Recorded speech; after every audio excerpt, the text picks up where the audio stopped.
మన పండుగలు ఒక సామాజిక బాధ్యత. మన పండుగలు ఋతువులతో కలిసిమెలిసి వస్తుంటాయి.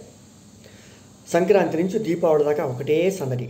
పిల్లలందరికీ సెలవులు వస్తాయి, కొత్త బట్టలు వస్తాయి, స్వీట్లు తినచ్చు అని వాళ్ళ సంతోషం. పెద్దవాళ్ళకి సెలవులు వస్తాయి, బంధుమిత్రుని కలవటం, ఇళ్ళు ఆఫీసులు శుభ్రం చేసుకుని సెలవులు అయ్యాక మళ్ళీ రెట్టించిన ఉత్సాహంతో వాళ్ళ వృత్తి ఉద్యోగ వ్యాపారాల్లో నిమగ్నమవుతారు.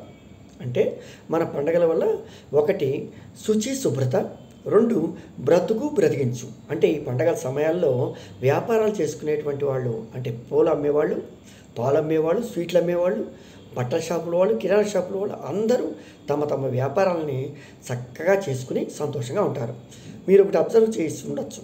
అదేంటంటే ఈ వ్యాపారాలు చేసేవాళ్ళు ఒకే మతానికి సంబంధించిన వాళ్ళు ఉండరు. అన్ని రకాల మతాల వాళ్ళు వ్యాపారాలు చేస్తుంటారు. అంతేకాకుండా మన పిల్లల్లో దాగి ఉన్నటువంటి కళల్ని ఈ ఉత్సవాల్లోనే మనం కనిపెట్టి బయటకు తీసుకురావాలి.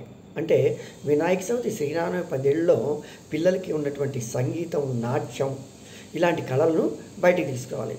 మీరు అబ్జర్వ్ చేయొచ్చు, ప్రఖ్యాత మిమిక్రీ కళాకారులు, నాట్య కళాకారులు, సంగీత కళాకారులు, నాటక కళాకారులు వాళ్ళు చిన్నప్పుడు తమ తల్లిదండ్రులతో కలిసి ఈ శ్రీరామ పందిట్లోను, వినాయక చవితి పందిట్లోనే వాళ్ళ యొక్క కళల్ని మొదలుపెట్టుంటారు.